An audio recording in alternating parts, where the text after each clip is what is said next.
Good morning. আজ সোমবার, তো সকাল সকাল গ্রিন টি দিয়ে দিনটা শুরু করলাম। তারপর একটু ওয়েট চেক করতে গিয়ে দেখি ওয়েট তো এত বেড়ে গেছে। অ্যাকচুয়ালি আমার যে অ্যাক্সিডেন্ট হয়েছিল তারপরে বেড রেস্টের জন্য ওয়েটটা এতটাই বেড়ে গেছে। তাই ঠিক করেছি আজ থেকে প্রপার ডায়েট করব, আর কি কি খাচ্ছি সেটাও তোমাদের সাথে শেয়ার করব, আর অফকোর্স যে রেজাল্ট সেটাও শেয়ার করব।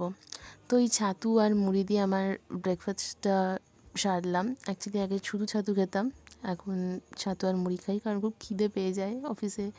তো যাই হোক, তারপরে অফিসের জন্য বেরিয়ে গেছিলাম। রাস্তায় যে প্রচুর জ্যাম ছিল। তারপরে অফিসে পৌঁছে একটুখানি ফ্রেশ হয়ে কাজের জন্য বসে পড়েছিলাম। তারপরে চলে গেছিলাম লাঞ্চ করতে। আর যে লাঞ্চে ছিল চিলা, ডিম সেদ্ধ, এক বাটি দই আর এক বাটি ডাল। এই দিয়ে আজ যে লাঞ্চ সারলাম। দিয়ে বাড়িতে এসে একটু মুড়ি আর ঝুড়ি ভাজা, জানি ঝুড়ি ভাজা হেলদি নয়, কিন্তু শুকনো মুড়িটা খেতে একটু কেমনই লাগে, তো সেই জন্য একটুখানি ঝুড়ি ভাজা। আর রাতে ছিল রুটি, স্যালাড, চচ্চড়ি, ডিম।